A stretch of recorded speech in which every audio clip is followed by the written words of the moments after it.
You're listening to This Week in Cardiology from theheart.org on Medscape. Hi everyone, this is John Mandrola from theheart.org Medscape Cardiology, and this is This Week in Cardiology for July 2nd, 2021. This week, two announcements: messenger RNA vaccine-induced myocarditis, diabetes in kids, optimal medical therapy for coronary disease, and alcohol. The first announcement is that This Week in Cardiology will take a break next week to celebrate America's independence from Britain.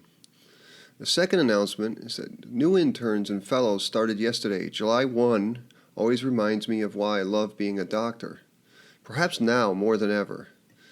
The greatest thing about this job is that we're paid to help people. Whenever I get down, I try to remember that. Helping people, of course, comes in many forms. You can help people with ablation and stents and valves and pacemakers, even medications. But the main way we can help people is even simpler. It is to care. Just by caring, we help. And I say congratulations to all the new doctors out there. The next topic is COVID.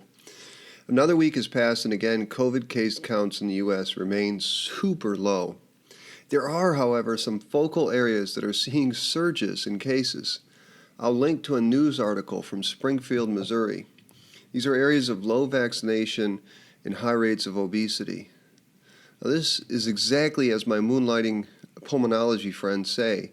They say that in rural areas there are still folks with COVID in ICUs, and all of them are unvaccinated. I led the podcast with a note about American independence. Well, sometimes rebelliousness is counterproductive, especially in a pandemic. The story from Missouri depresses me because it would be awful to repeat the stress of 2020 in the hospitals and the community. But the good news is that I have seen no evidence that this Delta variant is escaping protection from vaccines. Next topic is COVID vaccine-induced myocarditis. JAMA Cardiology has published two further case series of myocarditis. One was a case series of 23 male patients in the military who developed myocarditis within 4 days of receiving the messenger RNA vaccine. 20 of these 23 cases occurred after the second shot. Now, all patients had significantly elevated cardiac troponin levels. Another paper, Duke University authors report on 7 cases of myocarditis, 4 of whom had been given a messenger RNA vaccine in the days before. 3 of these were young men, and 1 actually was a 71-year-old woman. All 4 of these patients had significant troponin elevations and severe chest pain in positive CMR scans.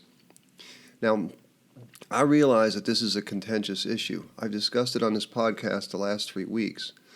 Well, this week I put my thoughts into words in a column on theheart.org Medscape Cardiology, and I would be extremely grateful if you all took a few minutes to read it and comment.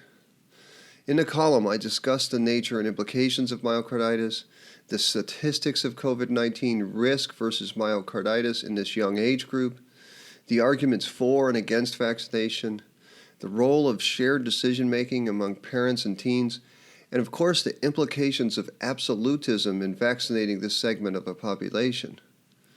One of the things I worry about is whether absolutism in the discussion of vaccines, like anyone asking questions, gets tarred as anti-vax. And also the downplaying of myocarditis in the young mixes with this American rebelliousness and fierce independence, and maybe this impedes vaccine uptake. I work in Kentucky and I see all sorts of people here. Some patients clearly respond to empiricism, but some not so much. And I'm not saying I could do it any better, but gosh, sometimes I think the public messaging in this pandemic could have been a lot more humbler and more nuanced, and maybe that would improve vaccine uptake. I will give a link to the column in the show notes. Next topic is diabetes. 2 studies presented at the ADA meeting really struck me as concerning.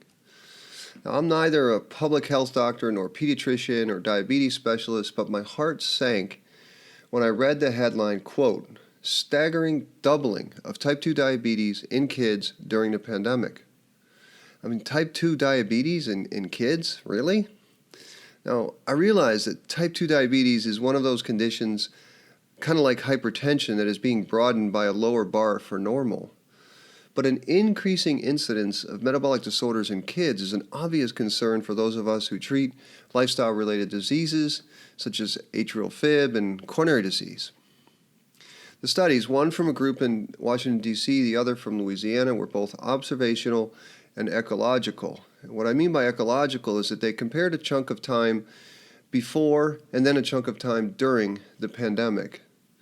Both studies found that the rise in type 2 diabetes during the pandemic wasn't only in outpatients. Both groups noted increases in hospitalization for serious diabetic issues like DKA, for instance. And both studies found disparities based on race, with African American kids more adversely affected. Journalist Miriam Tucker has excellent coverage on Medscape. And based on my estimate from my clinic, namely that at least 9 out of 10 patients have gained weight and lost fitness during the last year, it seems highly unlikely that these were statistical aberrations. Why wouldn't kids without in-person school and gym classes and sports and time with friends eat more junk food and gain weight just like my adult patients? And I highlight these observational studies for 2 reasons. First, in the last year and a half, communicable diseases have rightly garnered most of our attention, obviously. But it's not as if non-communicable diseases stopped. And any amount of type 2 diabetes in children seems like an urgency to me. But when the incidence doubles, it seems like an emergency. I mean, what do we think will happen? What do public health experts think will happen in 10 to 20 years with increasing type 2 diabetes in kids? The second reason I mention these abstracts is that they underscore the harms of an intervention. And a patient asked me this week, "Doc, what if I didn't do this procedure? What would happen?" And before answering with the specifics, I told the patient that I absolutely love this question, because in my humble opinion, too few doctors consider the counterfactual of not intervening. Now that is largely because we, as doctors, and this includes me, have an optimism about our healing powers. I mean, we have intervention bias. Well, the pandemic interventions are a shining example of harms from intervention. Now, no doubt, early in 2020, it was totally reasonable to err on the side of caution, shut down schools, daycare facilities. No one knew what was going to happen. But at some point, and we can argue about when that was, we learned that children were at substantially lower risk from the virus. Private schools opened, and so basically for the rich, pandemic life was much less disrupted than for the less well-off. So not only did the pandemic interventions cause harm to children, say in the matter of increasing type 2 diabetes, these 2 studies support something that should have been obvious. Kids with less means were harmed more by these interventions. And my point here is not so much the rightness or the wrongness of the lockdowns and school closures. I mean, it was a once-in-a-lifetime pandemic after all. It is simply to remember to always think about the harms of intervening and the counterfactual of not intervening. And I think this is a perfect lesson for July 1st new doctors. The next topic concerns medical therapy. A study published recently addressed the question of optimal medical therapy in patients with stable coronary artery disease. And stable CAD is another way of saying the person has atherosclerosis of the coronary arteries. And atherosclerosis is a systemic disease, and I've always had a strong bias that systemic diseases do best when treated with systemic, not focal therapies. In the case of stable CAD, oodles of properly run and powered RCTs have shown no advantage to revascularization of focal lesions when added to conservative approaches using optimal medical therapy. My question to you all is this: what shall I do when an utterly flawed study is published in a legit journal by well-known experts that supports my bias? Should I gloss over the methodologic flaws and say, "See, I told you OMT is great"? Or should I take the opportunity to point out why the study cannot be used to say anything useful? I will choose the latter. Let's first talk about the syntax study, because this had to do with a sub-study of syntax. Authors of the original Syntax trial, this was an RCT that New England Journal of Medicine published in 2009, compared PCI to CABG in about 1,800 patients who had multivessel CAD or left main coronary artery disease. The trial was a non-inferiority trial that had a primary endpoint of death, stroke, MI, or repeat revascularizations over 1 year. Now, the primary endpoint ended up being way worse in the PCI arm, 17.8% versus 12.4%, and Syntax therefore did not show non-inferiority of PCI to CABG. The negative result was driven mostly by repeat revascularization, and rates of death, stroke, or MI taken together were similar. I then went and looked at the clinicaltrials.gov website, and I counted 36 subsequent sub-studies of Syntax. Now, one noteworthy one was the 10-year results of all-cause death. This study was published in The Lancet in 2019. 28% of patients had died in the PCI arm versus 24% in the CABG arm. The hazard ratio, 1.19, had confidence intervals that went from 0.99 to 1.43. The authors concluded no difference, but the bulk of the hazard ratio was well above 1 and went as high as 43% worse for PCI. The current sub-study sought to assess the impact of the status of optimal medical therapy at 5 years on 10-year mortality after either PCI or CABG. In other words, did patients in either group do better if their OMT, optimal medical therapy, was optimized? The degree of optimal medical therapy was defined as how many of the big four classes of medications a patient was on. The big four were antiplatelet, statins, ACE, ARBs, and beta blockers. And you could be on 4 classes of these drugs, 3 classes, or less than or equal to 2 classes. And the authors took the available patients, about 1,400 of the 1,800, at 5 years, and they stratified them by number of drugs, and then they did a landmark analysis looking out to 10 years. And patients on ideal optimal therapy at 5 years had a significantly lower mortality at 10 years compared with those on less than or equal to 2 types of medications. It was like 13% versus 20% outcomes. The adjusted hazard ratio was 0.47, so highly significant. And patients on 3 drugs had mortality close to those on 4 drugs, about 12.9%. So it was really those on less than 2 drugs that did worse. Antiplatelet drugs and statins seem to be the most important classes of drugs, especially in those randomized to the CABG arm. Let me review the author's conclusions. Quote, in patients with 3-vessel and/or left main disease who had PCI or CABG, medication status at 5 years had a significant impact on 10-year mortality. Patients on optimal medical therapy with guideline-recommended pharmacologic therapy at 5 years had a survival benefit. Now let me read you a quote from the editorialist. Quote, these observations are extremely important in reaffirming the synergistic and beneficial effect of OMT on long-term mortality in patients undergoing revascularization with either CABG or PCI. Do you see the problem here? They're using causal constructions. Good OMT had a significant impact. Patients on good OMT had a survival benefit. These observations reaffirm the beneficial effect of OMT. I think this is a big problem. My friends, whenever authors do a post hoc study and they use patients from an RCT, they mix groups, they look at something other than the primary endpoint, it's basically a non-randomized observational study. And you can't easily make causal conclusions from those kinds of studies.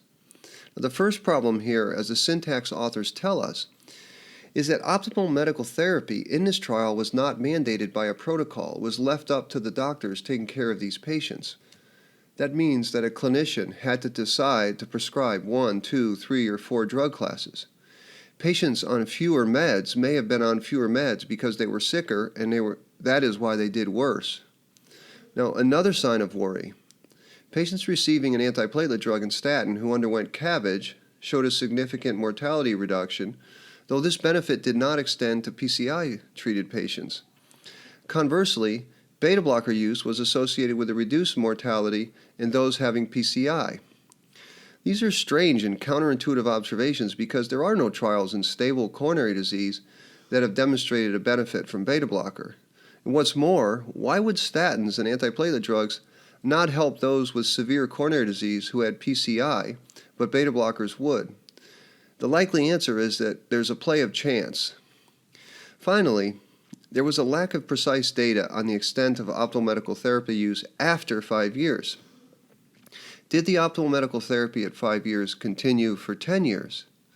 You think that if you were going to propose the importance of medical therapy, you'd want to know not what they started on at 5 years, but what they took from years 5 to 10. So at most, you could say that there was an association between patients who were well enough to be on 3 or 4 classes of drugs at 5 years and death rates at 10 years. But that is it. There was incomplete data, medical decisions left to the discretion of clinicians, and that's likely confounding, and there was other evidence of spurious findings. Oh, yes, I still believe that optimal medical therapy is super important, along with lifestyle modifications, but I will not cite this paper due to its methodologic flaws. And I would go so far as to say that the citation and promotion of flawed studies to support a point of view may actually reduce trust in any future points one tries to make.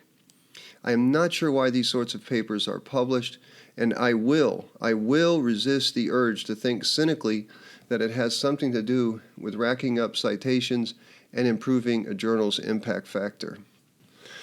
The final topic today is alcohol. Canadian cardiologist Christopher Labos has an excellent blog debunking the myth that alcohol is cardioprotective. As an atrial fibrillation doctor, I field a lot of questions about alcohol intake. And for AFib, 3 sets of observations seem pretty clear. In population studies, any amount of alcohol associates with an increase in AF. In an elegant, recent randomized controlled trial, alcohol cessation in patients who had PAF reduces AF burden. And in basic physiology studies, mostly from the UCSF group, acute alcohol intake promotes profibrillatory changes in the LA and pulmonary veins, and it also increases the odds of AFib episodes. Now, what I like about Dr. Labos' take is how he debunks the French paradox about red wine. The French paradox, he writes, like most medical paradoxes, is a statistical anomaly, and it most certainly isn't true. The French may have lower rates of cardiovascular disease, and the French may drink lots of red wine, but they're unlikely to be causally linked. Now, if you've ever been to France, one confounder becomes immediately obvious, and the French walk and cycle a lot more than Americans. Labos notes that other issues with red wine, and then one is that it's in fact full up with simple carbohydrates. It's grape juice. Reducing alcohol means reducing calories, which of course is a good thing from a health standpoint. Another paradox he writes about are the observational studies that find non-drinkers tend to have higher risk than moderate drinkers. I mean, why would that be? Again, you have to think about collider biases. That is, that many non-drinkers were former drinkers that have other reasons for not drinking, say liver disease or AFib or diabetes. And when you mix non-drinkers with never drinkers, you are at risk for getting this thing called the sick quitter effect. That is, people don't get sick because they abstain from alcohol, they abstain from alcohol because they got sick. Well, finally, whenever I discuss alcohol with patients, I make clear that I am not a preacher, only their advisor. I agree with the main conclusion that alcohol should not be considered a health food. It is an indulgence, one with negative effects, especially when taken in excess. But please, friends, don't get me wrong. Indulgences are fine. They make life more fun. But we shouldn't confuse indulgences for healthy behaviors. So that's it for this week in cardiology. I'll see you all in 2 weeks. For my American listeners, have a great and not too rebellious Independence Day holiday. And remember, if you like this podcast, please take the time to give us a rating, write us a few sentence review, tell your friends. These things help others find us. Until 2 weeks, this is John Mandrola from the Heart.org Medscape Cardiology. You're listening to This Week in Cardiology from the Heart.org on Medscape.